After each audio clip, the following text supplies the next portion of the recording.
Hello students, स्वागत है एक बार फिर से आपका अपने यूट्यूब चैनल टारगेट सेमेस्टर में। आज हम लोग डिस्कस करने वाले हैं ज्योग्राफी का सिलेबस। उससे पहले मैं आपको बता दूं कि आज का जो सिलेबस हम लोग डिस्कस करने वाले हैं ये थर्ड सेमेस्टर का है। जैसा कि आप लोग जानते हैं कि आप लोग फर्स्ट और सेकंड सेमेस्टर की जर्नी को कंप्लीट कर चुके हैं सक्सेसफुली। उसमें टारगेट सेमेस्टर ने आपका साथ दिया था, ठीक है। और आज हम लोग आ चुके हैं थर्ड सेमेस्टर में, और थर्ड सेमेस्टर में भी टारगेट सेमेस्टर आपके साथ है। और ज्योग्राफी के साथ आज हम लोग सिलेबस जो डिस्कस करने वाले हैं ज्योग्राफी का, इसमें आपको एक एक पॉइंट्स क्लियर किया जाएगा कि कौन कौन सी चीज़ें हम लोग थर्ड सेमेस्टर में पढ़नी है। इससे पहले मैं आपको एक चीज़ और क्लियर कर दूं कि अब तक जो आप लोगों का एग्ज़ाम हो रहा था वो हो रहा था ऑब्जेक्टिव यानी कि एमसीक्यू पैटर्न था, ठीक है ना। लेकिन अब आपका जो एग्ज़ाम पैटर्न है वो चेंज हो गया, ठीक है। अब आपको डिस्क्रिप्टिव यानी कि एग्ज़ाम का पैटर्न जो था, अब तक एमसीक्यू था लेकिन अब आपको लिखना पड़ेगा, ठीक है। एग्ज़ाम में कॉपी मिलेगी, कॉपी में आपको लिखना पड़ेगा। 3 घंटे जो आप लोग टिक करके आते थे, अब आप लोगों का टिक करने का समस्या है यूनिवर्सिटी ने ख़त्म कर दी, ठीक है। ऐसा इसलिए क्योंकि अब जो बच्चे होते हैं लगभग ग्रेजुएशन करते हुए बड़े बड़े एग्ज़ाम की तैयारी करते हैं, और बड़े बड़े एग्ज़ामों में सिर्फ और सिर्फ लिखने का जो पैटर्न होता है उसमें बच्चे क्वालिफाई नहीं कर पाते हैं। तो यूनिवर्सिटी ने आपके लिए अच्छा ही सोचा, ठीक है। तो चलिए हम लोग इस सिलेबस को पहले डिस्कस कर लेते हैं। बाकी जो कंटेंट होंगे, जो मटेरियल हो गए, ये सारी चीज़ें कहाँ से आपको मिलेंगी उसके बारे में भी आपको बताया जाएगा, ठीक है।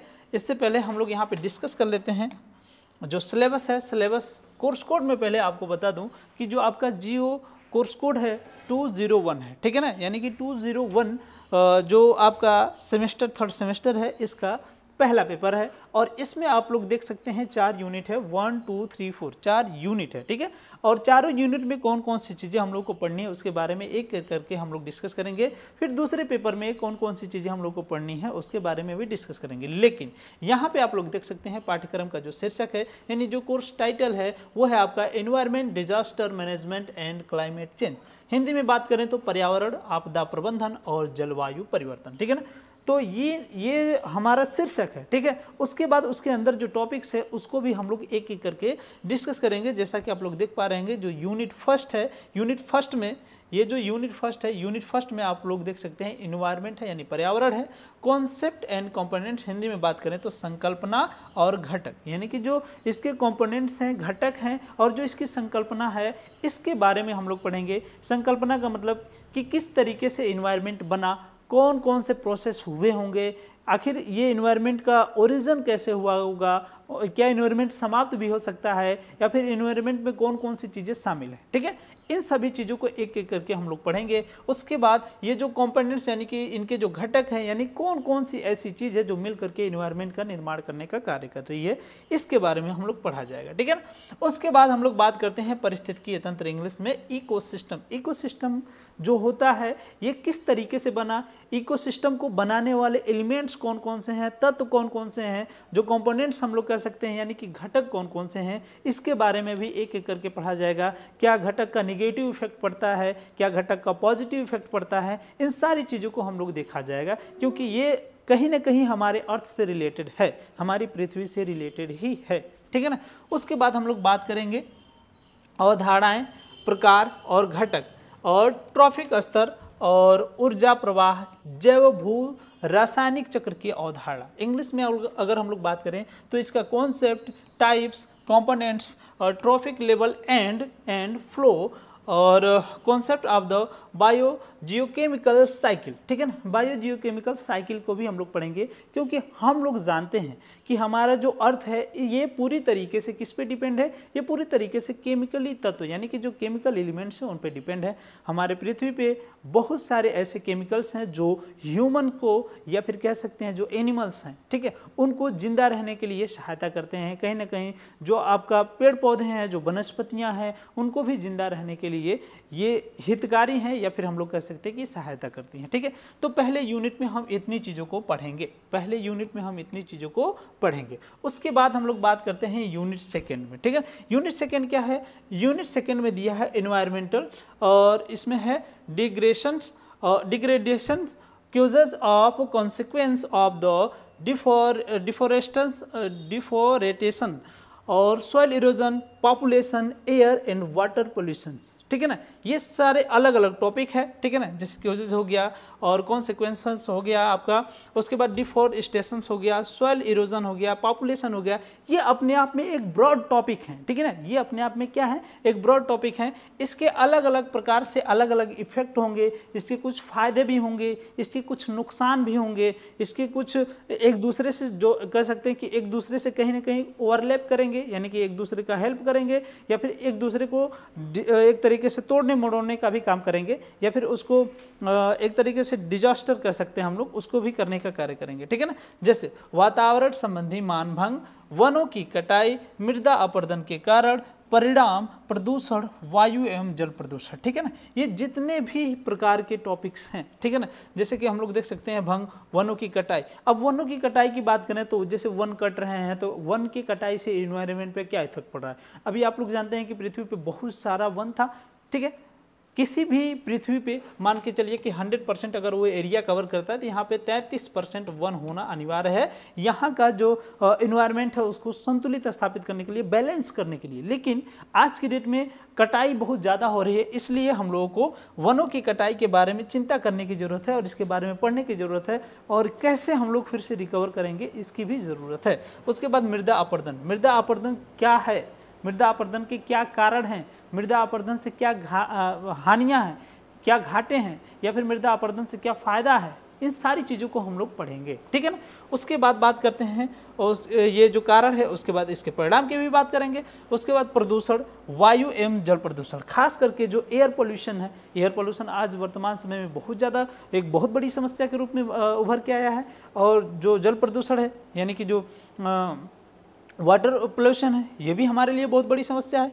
गंगा नदी को देख लीजिए, गोमती नदी को देख लीजिए, ये सब क्या पूरी तरीके से एकदम पोल्यूटेड हो गई हैं, आज वर्तमान समय में किसी भी तरीके से हमारे काम की नहीं है, ठीक है ना। तो ये सारी समस्याएं हम लोग पढ़ेंगे दूसरे यूनिट में, ठीक है, और इसका कैसे निवारण किया जाए, इन सारी चीज़ों को हम लोग पढ़ेंगे, ठीक है। उसके बाद बात करते हैं हम लोग तीसरे यूनिट की, ठीक है ना। तीसरे यूनिट में दिया है इन्वायरमेंट हैजर्ड, ठीक है ना, environment hazard, concept and typology. इसका जो कॉन्सेप्ट है और इसके जो टोपोलॉजी है इसको भी हम लोग देखेंगे। अर्थक्वेक हो गया, flood, cyclone, droughts, concept of disaster management, ठीक है ना। डिजास्टर मैनेजमेंट मतलब जो आपदा होता है वो आपदा को प्रबंधन करने का वर्क किया जाता है, मतलब कोई भी डिजास्टर अगर आ रहा है तो उसको कैसे हम लोग मैनेज करेंगे, ठीक है ना। उससे रोक तो सकते नहीं, ऐसा तो हो नहीं सकता कि अगर बाढ़ आ गई तो उसको पूरी तरीके से हम लोग रोक दें, या फिर भूकंप आ गया तो उसको भूकंप आने ही नहीं दें, वहीं दबा दें, ऐसा पॉसिबल है नहीं। लेकिन मैनेजमेंट, प्रबंधन हमारे लिए पॉसिबल है। तो इन सभी चीज़ों का कैसे कैसे क्या क्या करना है, सॉरी ये नीचे है पर्यावरणीय खतरा, जिसे हम लोग एनवायरमेंटल हैजर्ड बोलेंगे, ठीक है ना। संकल्पना हो गया इसका, टाइपोलॉजी, भूकंप, बाढ़, चक्रवात, सूखा, आपदा प्रबंधन की अवधारणा, यानी कि ये सारे जो पॉइंट्स हैं, इन सभी पॉइंट्स के बारे में हम लोग क्या करेंगे, पढ़ेंगे, जानेंगे कि ये क्यों आते हैं, इनको कंट्रोल किया जा सकता है कि नहीं किया जा सकता है, इसके कौन कौन से एलिमेंट्स हैं, कौन कौन से ऐसे कंडीशन बनते हैं जिनकी वजह से ऐसा होता है।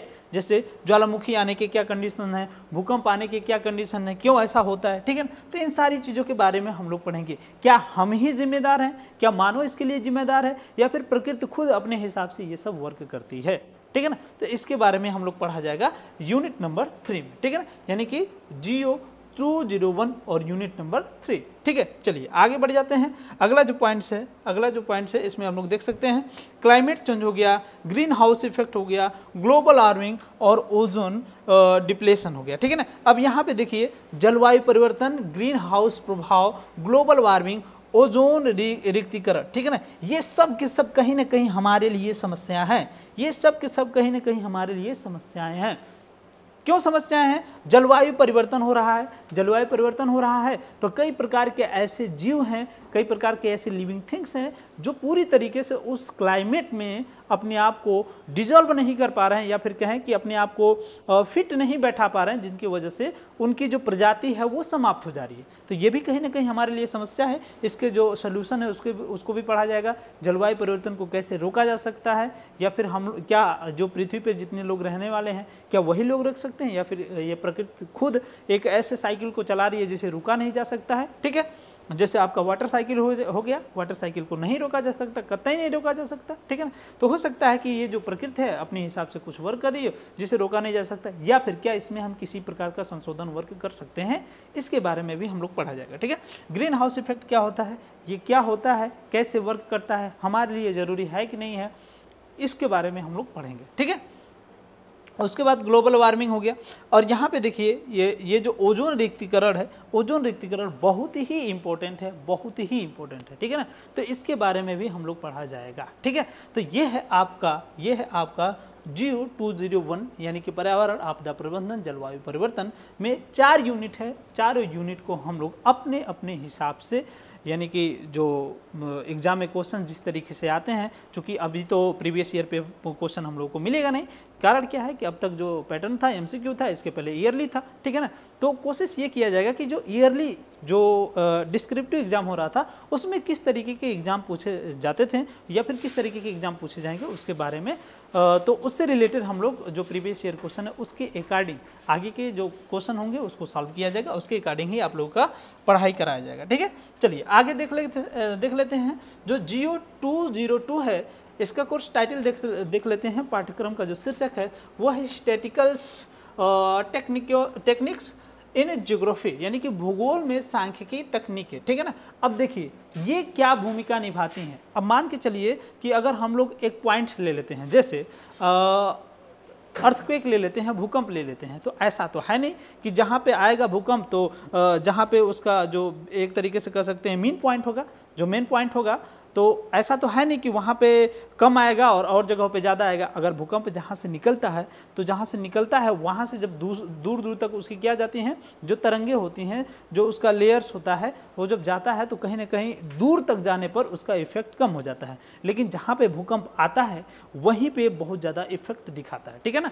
उसका जो सबसे ऊपरी पॉइंट्स होता है 90 डिग्री पे, वो बहुत ज़्यादा इफेक्ट दिखाने का वर्क करता है। तो इन सभी के बारे में आंकड़े जुटाना कि पहले कैसे जो है भूकंप आया करते थे, या फिर आज के जो भूकंप है इतने खतरनाक हो गए, क्या कारण है, इन दोनों में डिफरेंस क्या है, इसके बारे में पता तभी हम लगा पाएंगे जब हम लोग आंकड़ों का पता लगा पाएंगे, यानी कि आंकड़ों के बारे में पढ़ेंगे, ठीक है ना। तो इसमें जो है देख सकते हैं आप लोग, जो यूनिट नंबर फर्स्ट है, यूनिट नंबर फर्स्ट में कह रहा है types and source data in geography, significance of statistical method in geography, ठीक है। स्केल्स ऑफ मेजरमेंट, यानी कि उन जो स्केल होते हैं, जिन स्केलों से इन सभी का एक तरीके से कह सकते हैं मापन कह सकते हैं, इसको मापा जाता है, ठीक है ना। स्केल्स का यूज किया जाता है। जैसे आप कमेंट करके बताइएगा जरा कि भूगोल को मापने के लिए किस स्केल का प्रयोग करते हैं, ठीक है ना। तो इन सभी स्केल में जो आंकड़े यूज किए जाते हैं उनके बारे में हम लोग पढ़ेंगे, ठीक है ना। तो हिंदी में भी देख लेते हैं, भूगोल में डेटा के प्रकार और स्रोत, ठीक है ना। डेटा के प्रकार और स्रोत, भूगोल में सांख्यिकी की विधियों का महत्व, माप के पैमाने, नाम मात्र, क्रमवाचक, अंतराल और अनुपात, ठीक है ना। ये सारी चीजें कैसे काम करेंगी, कैसे वर्क करेंगी, इसके बारे में पढ़ा जाएगा। ये तो बहुत इंपॉर्टेंट है बाबू, इसमें किसी भी प्रकार के ऑब्जेक्टिव का हम लोग कल्पना नहीं कर सकते हैं, ठीक है ना।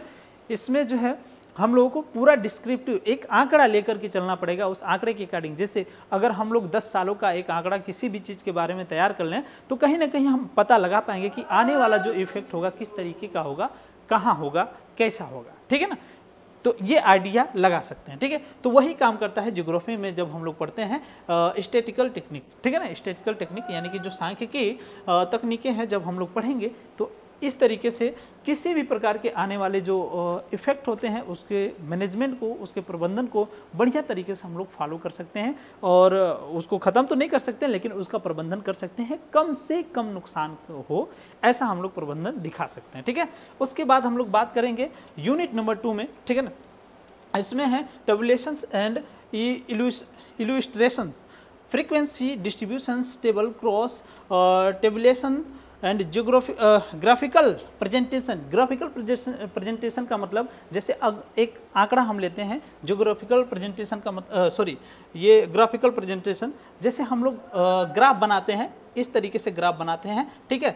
किसी भी देश का जब हम लोग आइडिया लगाते हैं कि इस देश में कितना जनसंख्या घट रहा है या फिर कितना जनसंख्या बढ़ रहा है, तो इस तरीके से हम लोग वहाँ पे ऐसे लगाते रहते हैं और फिर बीच में क्या होता है, एक लाइन खींच देते हैं, इधर जो होता है किसी अन्य देश का, इधर किसी होता है किसी अन्य देश का, या फिर हम लोग ऐसा ले सकते हैं कि इधर मेल हो गए इधर फीमेल हो गए, ठीक है। या फिर हम लोग ऐसे ले लें कि इधर जो है अर्थक्वेक की बात कर लें और इधर हम लोग वेल्केनो की बात कर लें, ठीक है ना, वेल्केनो की बात कर लें। तो ये सारी चीज़ें होती हैं ग्राफिकल प्रेजेंटेशन, ठीक है ना। तो इसके बारे में भी हम लोग पढ़ा जाएगा, ठीक है। उसके बाद देखिए, उसके बाद यहाँ पे है जो तीसरा नंबर यूनिट का है, हिंदी में भी इसको देख लेते हैं ताकि आपको दिक्कत ना हो। सरलीकरण और चित्रण, यानी कि किसी भी चीज़ को हम लोग कैसे प्रेजेंट करेंगे सरलीकरण के द्वारा और चित्रण के द्वारा, ठीक है ना, यही जो है होता है।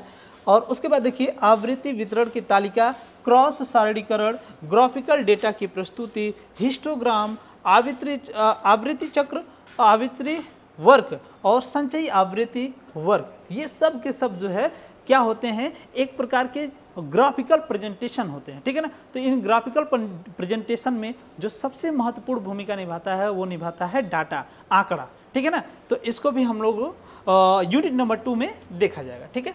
अब हम लोग बात करेंगे यूनिट नंबर 3 के। जो यूनिट नंबर 3 है इसमें देखिए measurement of central tendencies, mean, median, mode and standard deviation, Z score, ठीक है ना, यानी कि केंद्रीय प्रवृत्तियों का मापन, जिसमें हम लोग माध्य, माध्यिका, मोड और मानक विचलन और जेड अंक के बारे में हम लोग पढ़ेंगे। ये बेसिकली आपका चला जाता है मैथमेटिक्स में, ठीक है ना, ये चला जाता है कहाँ पे, मैथमेटिक्स में, ठीक है। मैथमेटिक्स में भी हम लोग पढ़ते हैं, क्या पढ़ते हैं, जो आपका सांख्यिकी होता है इसको हम लोग पढ़ेंगे और उसी मैथमेटिक्स के आधार पर हम लोग जियोग्राफी का अध्ययन करेंगे, ठीक है ना, उसी मैथमेटिक्स के आधार पे ज्योग्राफी का अध्ययन करेंगे। और सबसे लास्ट में आपका हो जाता है correlations rank, correlations and simple regression, ठीक है ना, यानी कि सहसंबंध, रैंक सहसंबंध और सरल प्रतिगमन, ठीक है ना, रैंक सहसंबंध और सरल प्रतिगमन, ठीक है। तो अब ये तो रहा आपका कोर्स, ठीक है, सॉरी ये आपका रहा सिलेबस, ठीक है। अब आपको कोर्स कहाँ से परचेज करना है और कैसे तैयारी करना है इसके बारे में हमारे सर बताएंगे और बताएंगे किस तरीके से। आपने बहुत ही डिस्क्राइब से सारा सिलेबस बच्चों को बता दिया, जैसे आप देख सकते हैं सर। जैसे ज्योग्राफी जो आप बीए थर्ड सेमेस्टर, जो भी बच्चे सेकेंड सेमेस्टर में भी हम लोगों ने आपका साथ दिया और थर्ड सेमेस्टर में भी सारथी आपका साथ नहीं छोड़ेगा। और सर सेकेंड सेमेस्टर में काफ़ी अच्छी CGPA परसेंटेज बना बच्चों का, जो भी बच्चों ने सारथी से जुड़े हुए थे। तो ये सारी चीज़ें सर ने आपको सिलेबस बता दिया है, लेकिन वही सिलेबस बताने के बाद अब आपको कोर्स कहाँ से परचेज करना है, कैसे पढ़ना है, आपको सारी प्रोसीजर आपको कैसे क्या करना है। अगर आप लोगों ने टारगेट गुरुकुल मोबाइल ऐप को डाउनलोड नहीं किया है तो सर सबसे पहले बच्चे टारगेट गुरुकुल मोबाइल ऐप को डाउनलोड करेंगे। जी बिल्कुल। टारगेट गुरुकुल मोबाइल ऐप को डाउनलोड करने के बाद आपको वहाँ पे कैटेगरी में टारगेट सेमेस्टर को सिलेक्ट करना है और वहाँ पे आपको मिलेगा बीए थर्ड सेमेस्टर का बैच। बीए थर्ड सेमेस्टर का बैच आपको मिलेगा जिसका प्राइस सर ओनली 199 रुपीज़ रखा गया है। सर बहुत ही मिनिमम प्राइस में बच्चों को ज़्यादा से ज़्यादा स्टडी मटेरियल, वीडियो लेक्चर्स और सर आपका जो भी गाइडेंस मिल पाए वो हम लोग चाहते हैं कि बच्चों तक पहुँचे। तो 199 में सर कोर्स का प्राइस रखा गया है बीए थर्ड सेमेस्टर का। जो भी बीए थर्ड सेमेस्टर के बच्चे हैं जिनके पास 3 सब्जेक्ट होंगे, उसमें सर इंग्लिश हो गया, हिंदी हो गया, geography, history, sociology, political science और इकोनॉमिक्स, जिन बच्चों के पास ये सब्जेक्ट, ये सारे सब्जेक्ट्स टारगेट गुरुकुल ऐप पर आपको पढ़ाए जाएंगे विथ स्टडी मटेरियल, नोट्स, सारा कुछ आपको डीपीपी वगैरह। थ्योरी क्वेश्चन सर फीचर्स क्या है, जो हमारा बीए थर्ड सेमेस्टर का बैच है उसके सर फीचर्स क्या, फीचर्स जान लेते सर। थ्योरी क्वेश्चंस हो गया, class note and PDF in app. जैसे किसी भी टीचर्स ने आपको कुछ भी पढ़ाया, सर ने जैसे ज्योग्राफी पढ़ाया, सर आपको ज्योग्राफी पढ़ाएंगे, इन्होंने जो कुछ भी पढ़ाया तुरंत उसके क्लास नोट्स आपको ऐप में प्रोवाइड हो जाएंगे। Important question, short type question हो गए, लॉन्ग टाइप क्वेश्चन हो गए, सभी जैसे आपका पेपर थ्योरेटिकल होने वाला sir, short type question, long, ऐसे क्वेश्चन आएंगे। बिल्कुल तो सारा कुछ आपको important question, short notes, personal mentorship भी आपको मिलेगा हमारा टारगेट गुरुकुल की तरफ से। पर्सनल मेंटरशिप भी मिलेगा, कैसे क्या पेपर होने वाला है एग्जाम के टाइम पे। और सर सारथी देगा साथ, सेमेस्टर में करेगा हर बच्चा टॉप। ये सर हमारा स्लोगन है सर। बिल्कुल। अगर सारथी के साथ बच्चा जुड़ता है, चाहे वो बीए, बीएससी, बीकॉम किसी का हो, खासकर बीए के बच्चे, तो आपको टॉप करना ही पड़ेगा, क्योंकि सारथी का साथ हमेशा सर बच्चों के लिए फ़ायदेमंद ही साबित हुआ है।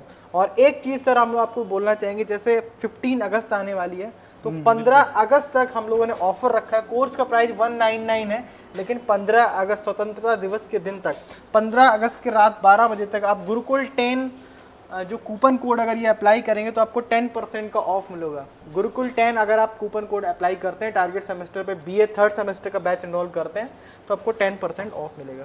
और इस बार सर बच्चों के पेपर डिस्क्रिप्टिव होने वाले हैं, बिल्कुल। तो सर बच्चों का माइंडसेट क्या अलग रहता है, डिस्क्रिप्टिव पेपर और एमसीक्यू पेपर में क्या डिफरेंस है सर? देखिए, डिस्क्रिप्टिव पेपर की अगर हम बात करें, अभी तक जो बच्चों का पैटर्न था वो पूरी तरीके से एमसीक्यू था, ठीक है। एमसीक्यू में क्या था कि जो गाइड बच्चे ले लेते थे, एमसीक्यू पैटर्न 10 क्वेश्चन 15 क्वेश्चन बकायदे उसका प्रैक्टिस कर लिए एक एक करके, और उसके बाद एग्जाम में गए, अगर क्वेश्चन मिल गया तो अच्छी बात है, उसको टिक कर दिया, अदरवाइज बच्चे तुक्का लगा करके आ जाते थे और मैक्सिमम क्वेश्चन सही भी हो जाते थे।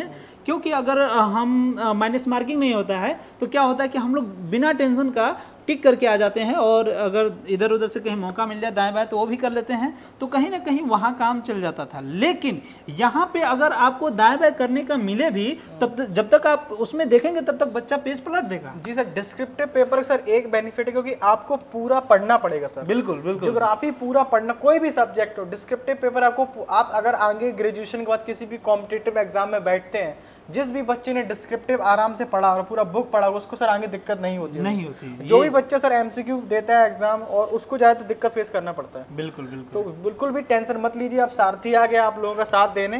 तो और सबसे बड़ी बात मैं ये कहूँगा कि ये जो आपका प्राइस है ये आपके रिचार्ज से भी हाफ है। हाँ सर बिल्कुल, ठीक है, तो ये आपके लिए और सर ये पूरे सेमेस्टर का है, और ये पूरे सेमेस्टर का है। पूरे सेमेस्टर आप लोग केवल और केवल एक बार 199, और अभी तो 15 अगस्त तक आपके पास ऑफर है, अगर आप ले लेते हैं तो फिर आपको पूरे सेमेस्टर तक कहीं इधर उधर भटकने की जरूरत नहीं है। इतने सारे फीचर्स हैं आपके, इतने सब्जेक्ट्स हैं, अगर जिन लोगों ने ये सब्जेक्ट लिया होगा फिर भटकने की कहीं जरूरत ही नहीं है भाई। इतना ज्यादा, और इतना एक तरीके से कह सकते हैं कि टारगेट गुरुकुल आपके लिए कर रहा है, टारगेट सेमेस्टर आपके लिए कर रहा है, ठीक है। आई होप आप लोगों को सारी चीजें समझ आ गई होगी। सर ने सिलेबस भी डिस्कशन कर दिया और आपको सारे बैच के बारे में बता दिया कैसे क्या इन्वॉल्व करना है, और भी जो सब्जेक्ट्स आपके हिस्ट्री पॉलिटिकल उसके भी सिलेबस सर आपको डिस्क्राइब कर देंगे यूट्यूब पे, तो सारी चीजें आपको मिल जाएंगी। अगर अभी तक आपने टारगेट गुरुकुल मोबाइल ऐप को डाउनलोड नहीं किया तो डाउनलोड कर लें टारगेट गुरुकुल मोबाइल ऐप, और टारगेट सेमेस्टर यूट्यूब चैनल को सब्सक्राइब ना करना भूलें। Thank you.